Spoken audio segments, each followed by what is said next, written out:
Assalamualaikum warahmatullahi wabarakatuh.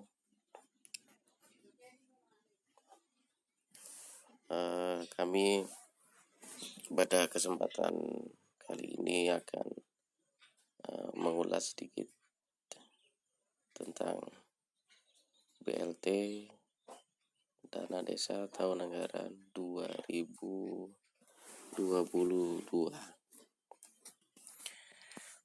yang sesuai dengan Perpres 104 tahun 2021 tentang penyabaran APBN tahun anggaran 2022 pasal 5 ayat 4 dan dijabarkan lagi dalam Peraturan Menteri Keuangan nomor 190-07-PMK-2021 pasal 33. Jadi ulasan ini kami kutip dari Sahabat TA Kabupaten Lumajang, yaitu Cak Abdul Ghafur. Jadi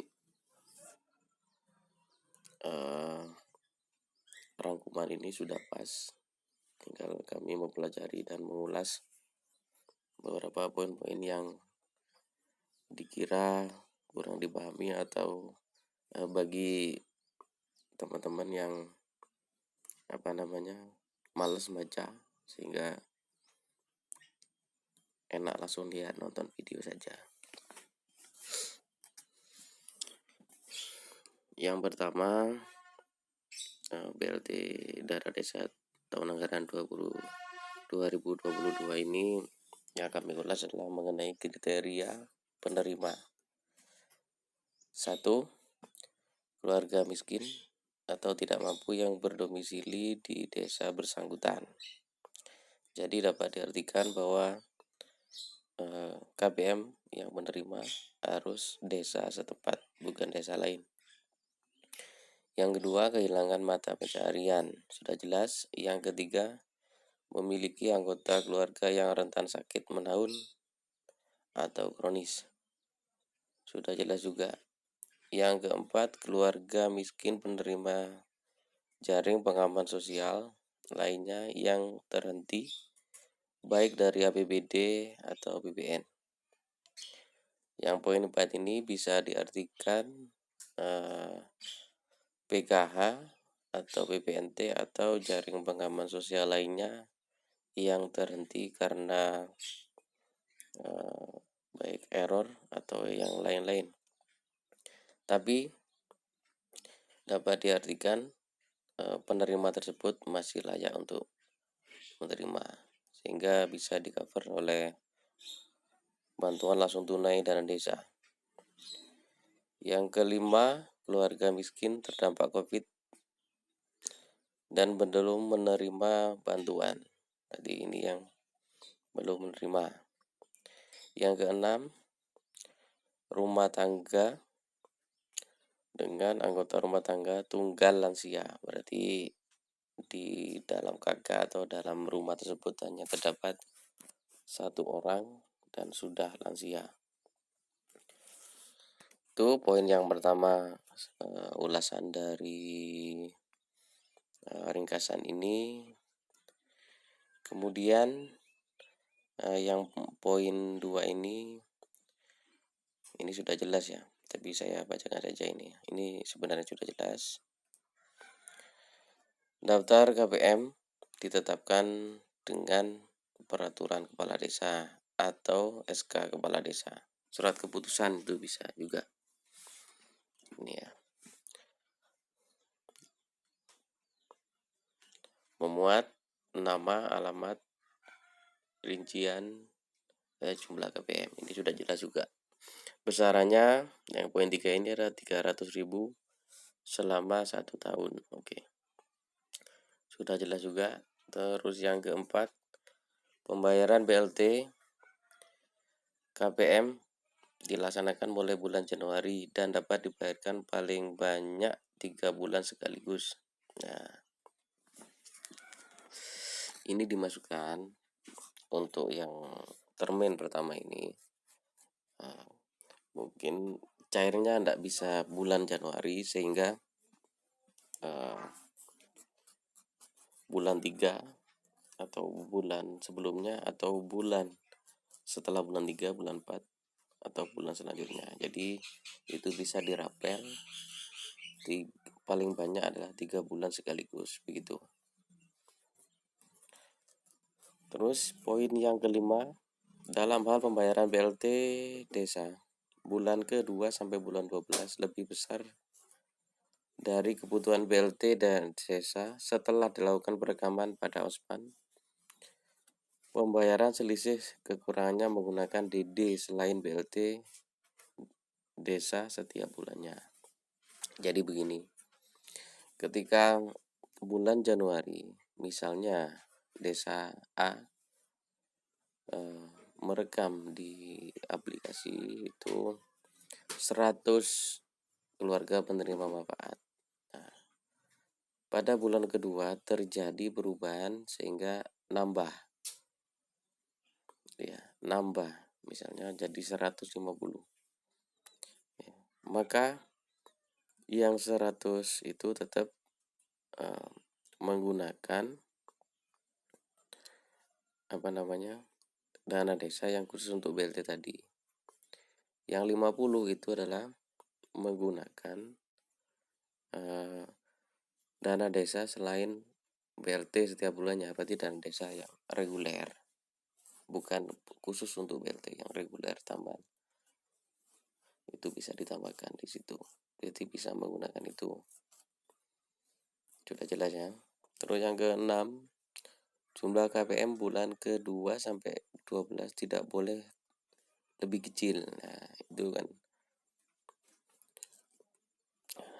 maksudnya ini diartikan jadi misalnya desa A tadi di poin 5 tadi 100, maka terjadi perubahan di bulan kedua menjadi 50.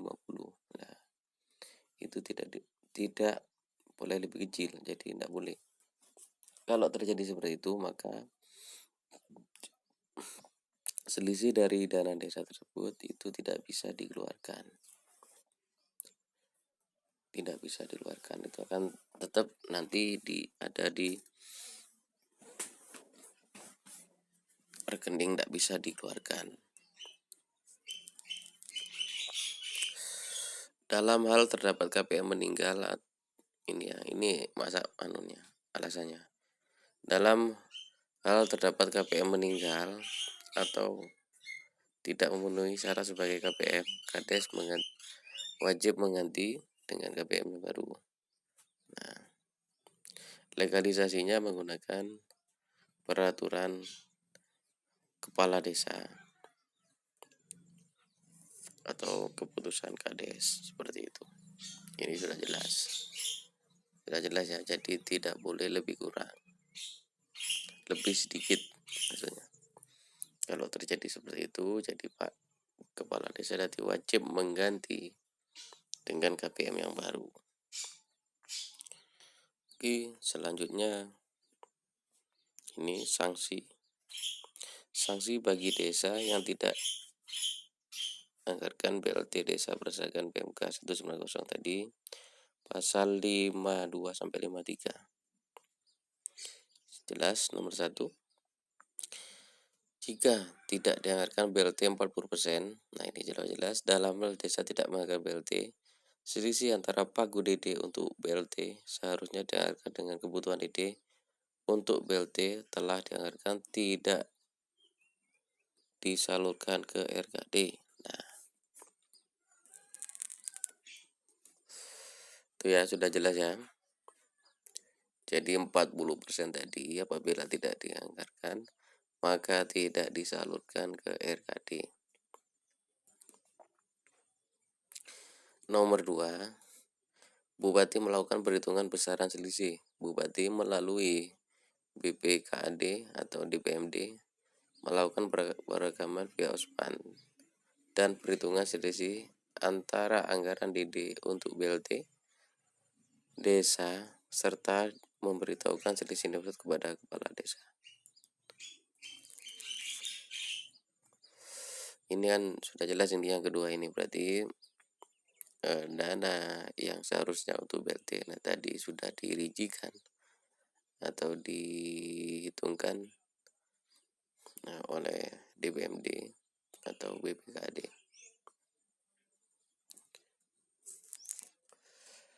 Yang ketiga, Menku melakukan realokasi atau menjadi sisa di RKUN. Ini atas perhitungan Bupati, Menku merealokasi sisa DD antar desa dalam suatu wilayah kabupaten tersebut mendukung kebijakan nasional program kemiskinan ekstrim, BLT desa dan ketahanan pangan atau tidak digunakan menjadi sisa di RKUN Silpa APBN. Nah, ini sudah jelas. Bisa juga di itu ya, merealokasikan sisa DD itu untuk kegiatan itu ya, BLT ketahanan pangan, program kemiskinan ekstrim atau menjadi sisa di RKUN Silpa APBN. Itu yang kemungkinan terjadi. Terus kemudian yang keempat, sanksi jika tidak dengarkan BLT selama 12 bulan, pasal 53. Dalam hal Pemdes tidak melakukan BLT desa selama 12 bulan, tahun anggaran 2020 ini dikenakan sanksi pemotongan DD sebesar 50% dari penyaluran DD tahap 2 tahun anggaran 2022. Jadi DD untuk termin 2 tahun 2022 ini akan dilakukan pemotongan sebesar 50%. Seperti itu. Oke. Ini sudah jelas dari yang saya bahas mulai awal tadi. Ini sudah jelas. Kemudian yang terakhir adalah syarat salur DD untuk kebutuhan BLT. Ini sudah jelas ya. Dibahas di pasal 22 PMK 190. Ini sudah jelas. Yang pertama, syarat penyaluran BLTD bulan 1 sampai 3. Ini yang pertama. Perdes APBDes sudah selesai. Data jumlah KBM bulan ke-1 sampai 12 paling lambat tanggal 6 Mei 2022.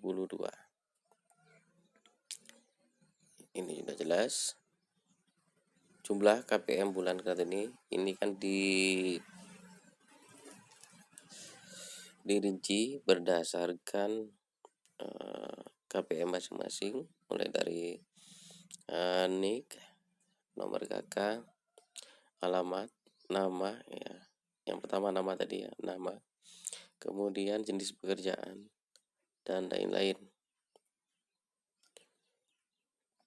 Kemudian hasil jumlah apa namanya tadi? Budget khusus untuk penetapan KPM ini dituangkan dalam Perkades atau keputusan kepala desa tentang penetapan KPM BLT dana desa. Ini sudah jelas ya. Untuk yang poin yang kedua, penyaluran BLTDD bulan 4 sampai bulan 12. Itu sudah jelas juga. Sudah jelas. 1. Penyaluran DD untuk BLTDD bulan 4-6 setelah kepala desa laporkan realisasi BLTDD bulan 1 sampai 3. Jadi syaratnya adalah BLT tadi sudah disalurkan.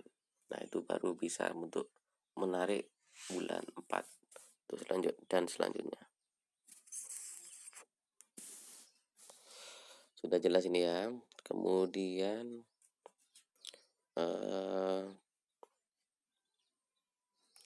yang terakhir ini larangan untuk pemerintah kabupaten pasal 33. Pemerintah daerah tidak diperbolehkan untuk menambah persyaratan penyaluran DD dan penyaluran BLT, baik untuk desa mandiri ataupun desa reguler. Oke, terima kasih. Ya, ini yang dapat saya sampaikan. Di lain waktu akan bahas tema yang lain. Semoga bermanfaat untuk sahabat-sahabat semua. Oke, terima kasih. Saya akhiri. Assalamualaikum warahmatullahi wabarakatuh.